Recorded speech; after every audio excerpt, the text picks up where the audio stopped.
ውድ ሴት ተማሪዎቻችን በዛሬው ክፍለ ጊዜያችን ደግሞ የምንመለከተው የ10ኛ ክፍል ፊዚክስ የዩኒት 3 ኢላስቲሲቲ ኤንድ ስታቲክ ኢኩሊብሪየም ኦፍ ሪጂድ ቦዲስ በሚል ቶፒክ ዙሪያ የምንማማር ይሆናል ማለት ነው። ኦኬ በጣም ኢንተረስቲንግ የሆነ ቶፒክ ነው። ስለዚህ ጀነራሊ ከዚህ ዩኒት ምን ኤክስፔክት እናደርጋለን?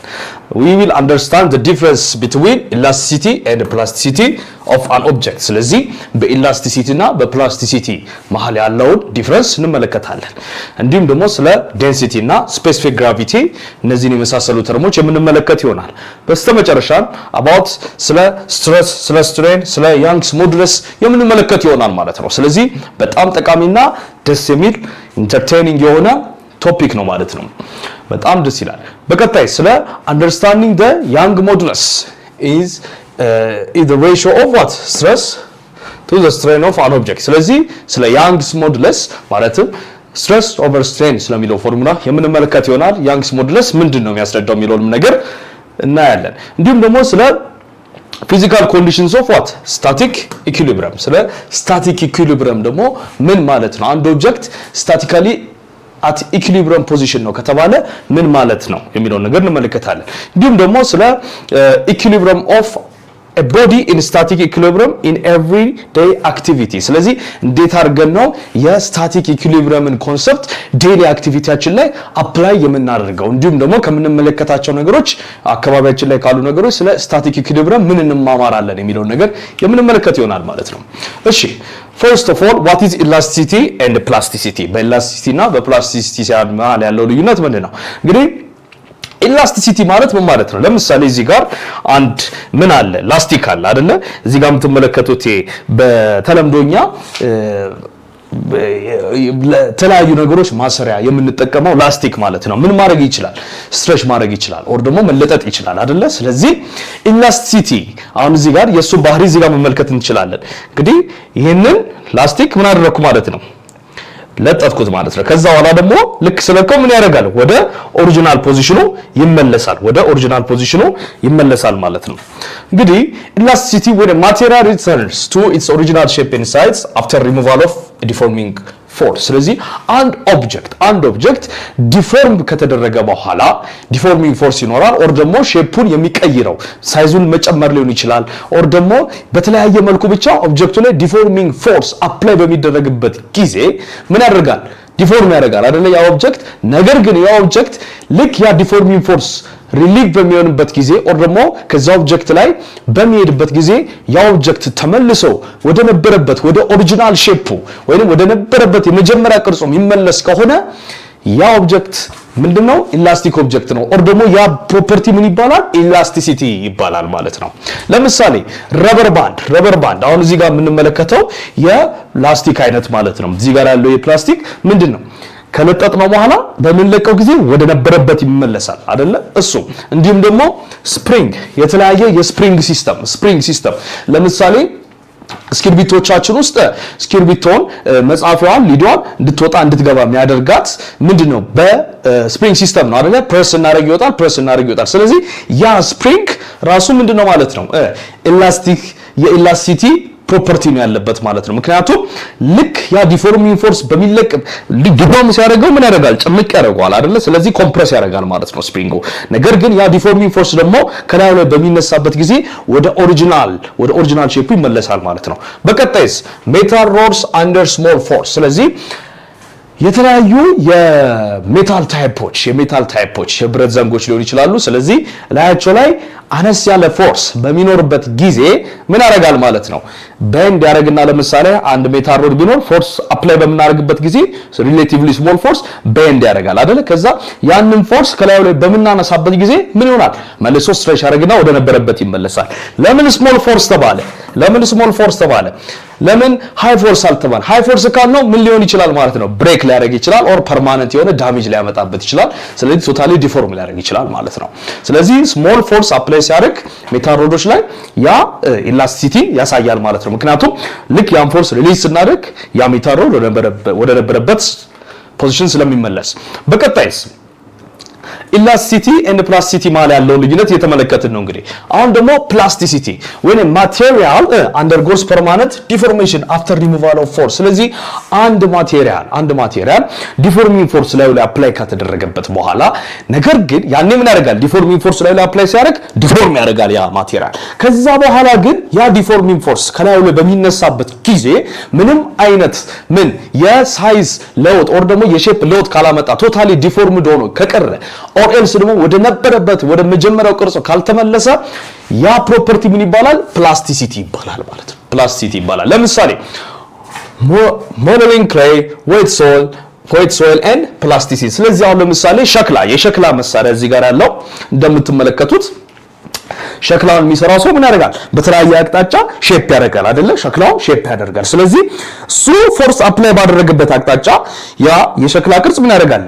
ቅርጹ ይቀየራል ማለት ነው ስለዚህ ልክ አፕላይ ያደረገው ፎርስ ወይ እጁን በሚያነሳበት ጊዜ ወደ ነበረበት ፖዚሽን ይመለሳል እንዴ ያ ሸክላ አይመለስም እሱ ወደ አስያዘው ቅርጽ ሸክላ ሰሪው ወደ አስያዘው ቅርጽ ስለሚመለስ እዛው ስለሚቀር ማለት ነው እንዲሁም ደግሞ weight soil ማለት እርጥብ የሆነ አፈር እንዴት ነው ፕረስ ብናረጋው ለምሳሌ በእጃችን ጫን ነው የምንለው ምን ያደርጋል ወይ ጉዳል ወይ የሆነ ቅርጽ ይዛል አይደለ ነገር ግን እጃችንን ኦር ፎርስ ያን ለምሳሌ በተለያየ በአካፋ ሊሆን ይችላል በተለያየ እንጨት ጎርጎድ አድርገን ነው ቢሆን ከዛ ግን እጃችንን ኦር ያንን አካፋ ብናነሳ ወደ ነበረበት ሼፕ ይመለሳል አይመለስም አይደለ እኛ የሰጠነው ቅርጽ ነው የሚይዘው በተመሳሳይ መልኩ ደግሞ እንዲሁም ደግሞ በተለያዩ ለፕላስቲክ ለምሳሌ ሳህን ምናምን ለመስራት የምንጠቀማቸው ፕላስቲኮች እንደዚሁ አንድ ሼፕ ከያዙ በኋላ ምን ማድረግ መመለስ የማይችሉ ፕላስቲሲንስ ማለት ነውና በአጠቃላይ ፕላስቲሲቲ ማለት ምን ማለት ነው ዲፎርሚንግ ፎርስ አፕላይ ካደረግን በኋላ የሆነ ኦብጀክት ላይ ከዛም ያንን ዲፎርሚንግ ፎርስ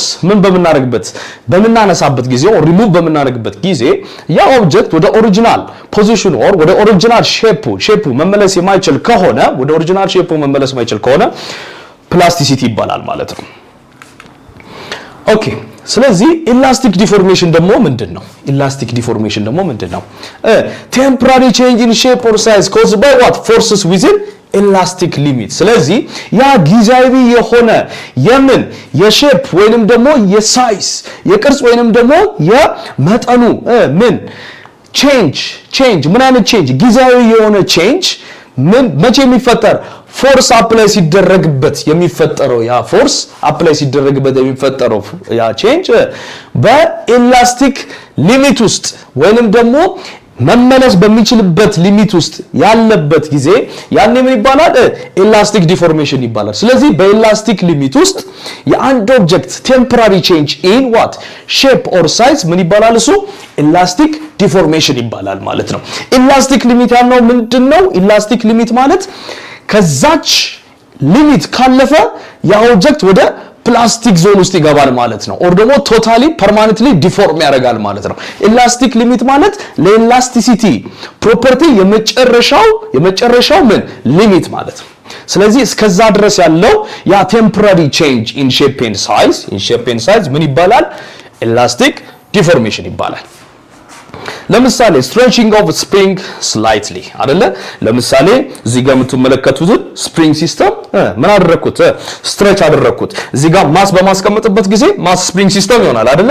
ማሱ ምን ያደርጋል ስፕሪንጉን ስትሬች ያደርጋል ማለት ነው ስለዚህ within elastic limit ወይንም ደግሞ በዚህ ስፕሪንግ ኢላስቲክ ሊሚት ውስጥ ይህ ስፕሪንግ ስትሬች ሲያደርግ ያ ምን ይባላል ኢላስቲክ ዲፎርሜሽን ይባላል ማለት ነው ነገር ግን ልብ በሉ ከኢላስቲክ ሊሚቱ በሚያልፍበት ጊዜ ምን ያደርጋል ማለት ነው ስፕሪንጉን ፐርማነንትሊ ዲፎርም ያደርጋል ወር ደግሞ ቅርጹ ወደ ነበረበት ወደዚህኛው ኦሪጂናል ሼፑ ኦር ሳይዙ በማይመለስበት መልኩ ዲፎርም ያደርጋል ማለት ነው ወደ ምን ሲገባ ከኢላስቲክ ሊሚት በሚያልፍበት ጊዜ ኦኬ ስለ ፕላስቲክ ዲፎርሜሽን ደግሞ እንነጋገር ፕላስቲክ ዲፎርሜሽን ደግሞ ከኢላስቲክ ዲፎርሜሽን በምን ይለያል ፕላስቲክ ዲፎርሜሽን ደግሞ ፐርማነንት ቼንጅ ነው ኦር ደግሞ ማይመለስ ወደ ኋላ ማይመለስ ቋሚና ዘላቂ የሆነ ለውጥ ያመጣል ማለት ነው በምን in shape or in size ማለት ነው caused by forces exceeding the elastic limit ስለዚህ እነዚህ ያ ፎርስ አፕላይ የተደረገበት ያለው ኦብጀክት beyond its elastic limit ዲፎርም በሚያደርግበት ጊዜ ምን ይፈጠራል ማለት ነው permanent change ይፈጠራል ሳይዙ ላይ or shape ላይ ስለዚህ ያ ፕሮፐርቲ ምን ይባላል ፕላስቲክ ዲፎርሜሽን ይባላል ማለት ነው። ለምሳሌ ቤንዲንግ ኦፍ ኤ ሜታል ሮድ አንቲል ኢት ስቴይስ ዲፎርምድ። ስለዚህ ሜታል ሮድ ቅድም ተነጋግረን አይደለ ስሞል ፎርስ ሳይሆን ሂጅ አማውንት ኦፍ ፎርስ ላይ አፕላይ ባደርግበት ይሄ ሜታል ሮድ ቢሆን ስለዚህ ላይ ከፍተኛ ፎርስ አፕላይ ባደርግበት ምን ያደርጋል? ይጣመማል ማለት ነው። ይጣመማል አይደለ? ስለዚህ ከተጣመመ ወደ ልክ ፎርሴን ሪሊዝ በማድረግበት ጊዜ ኦር ደግሞ እየተጫንኩበት ያለው አሁን በእጄ ላይ ሆን ይችላል ምክንያቱም ሜታል ሮድ ጠንካራ ነው አይደለ? ስለዚህ ሌላ ኃይለኛ ፓይል ባለው ኦር ደግሞ ኃይለኛ ጉልበት ባለው መሳሪያ ገፍቼ ሪሊዝ በማድረግበት ጊዜ ወደ ነበረበት ሼፕ ይመለሳል እንዳይመለስም ተጣሞ ይቀራል አይደል? ሜቢ 90 ዲግሪ አጣምም ሊሆን ይችላል። ለምሳሌ ለተለያዩ ፈርኒቸሮች ለተለያዩ ማቴሪያሎች ይሄን ሲስተም እንጠቀማለን አይደለ? ሜታሎችን ቤንድ እናደርጋለን። ስለዚህ ያንን ሜታል ኦር ያንን አይረን ቤንድ በመናደርግበት ጊዜ እኛ ፈልገነው ነው። ነገር ግን ያ ባይንዲንግ ማቴሪያል ያ ቤንዲንግ ፎርስ ከላይ ላይ በሚነሳበት ጊዜ ወደ ነበረበት አይመለስም ምክንያቱም huge amount of force ላይ አፕላይ ስለተደረገ ማለት ነው። ስለዚህ ይሄ ማለት ምንድነው? ለዛ ሜታል beyond its elastic limit force apply ተደርጎበታል ማለት ነው። ስለዚህ ምን ውስጥ ነው ያለው? ፕላስቲክ ዲፎርሜሽን ላይ አፕላይ አድርጓል ማለት ነው። ኦኬ ስለዚህ በዚህ መልኩ መረዳት እንችላለን ማለት ነው። እዚህ ጋር የምትመለከቱት ስትረስ ኤንድ ስትሬን ግራፍ አለ። ስትረስ ኤንድ ስትሬን ግራፍ አለ። ስለዚህ ስትረስ ማለት ምንድነው? ጭንቀት እንደ ጭንቀት ማለት ስለዚህ የአንድ ነገር ጫና በማለት መግለጽ እንችላለን። ስለዚህ ፎርስ ኦቨር ኤሪያ አንድ ኤሪያ ላይ ያለ ፎርስ ነው። ስለዚህ ያ ስትረስ በጨመረ ቁጥር እንደምትመለከቱት ቢዮንድ እዚህ ጋር ኢላስቲክ ሊሚት ውስጥ ነው ያለው ያ ኦብጀክት እዚህ ጋር በኢላስቲክ ዲፎርሜሽን ስቴት ውስጥ ያልፋል። ነገር ግን ስትረስ መጠኑ ኦቨር በሚሆንበት ጊዜ ምን ውስጥ ይገባል? ፕላስቲክ ዲፎርሜሽን ስቴት ውስጥ ይገባል። ስለዚህ beyond this point permanent የሆነ ቼንጅ አለ or ደግሞ permanent ዲፎርሜሽን ውስጥ ይገባል ማለት ነው። ስለዚህ ከዚህ ፖይንት ጀምሮ ፐርማነንት ዲፎርሜሽን ውስጥ ይገባል እና በዚህ መልኩ ኤክስፕሌን ማድረግ ይቻላል ማለት ነው። ኦኬ አሁን ደግሞ ስለ ኢላስቲክ ሊሚት እንነጋገር። the maximum force or stress a material can handle while still returning to its original shape። ስለዚህ አንድ ኦብጀክት ወደ ኦሪጂናል ሼፑ እንዲመለስ ወይም ደግሞ መመለስ በሚችልበት ስቴት ውስጥ ሆኖ መሸከም የሚችለው ከፍተኛው አማውንት ኦፍ ፎርስ ኦር ስትረስ ምን ይባላል? ያ ኢላስቲክ ሊሚት ይባላል። ያ የመጨረሻ ሊሚቱ ነው ማለት ነው። ቢዮንድ ዛት ሊሚት ምን ያደርጋል ማለት ነው?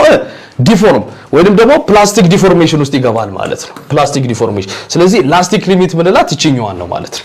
ስለዚህ ከኢላስቲክ ሊሚት በኋላ ምን ማድረግ ይጀምራል? ፐርማነንትሊ ዲፎርም ነው የሚያደርገው ኦር ደግሞ ወደ ነበረበት ኦሪጂናል ሼፕ እና ሳይዝ መመለስ አይችልም ማለት ነው።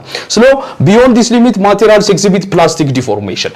ስለዚህ ከኢላስቲክ ሊሚት አንድ ኦብጀክት በሚያልፍበት ጊዜ ላይ ያለው ፎርስ ከኢላስቲክ ሊሚት ፓስ በሚያደርግበት ጊዜ ፐርማነንትሊ ዲፎርም ያደርጋል። ስለዚህ ምን አይነት ዲፎርሜሽን ይባላል? ፕላስቲክ ዲፎርሜሽን ይባላል።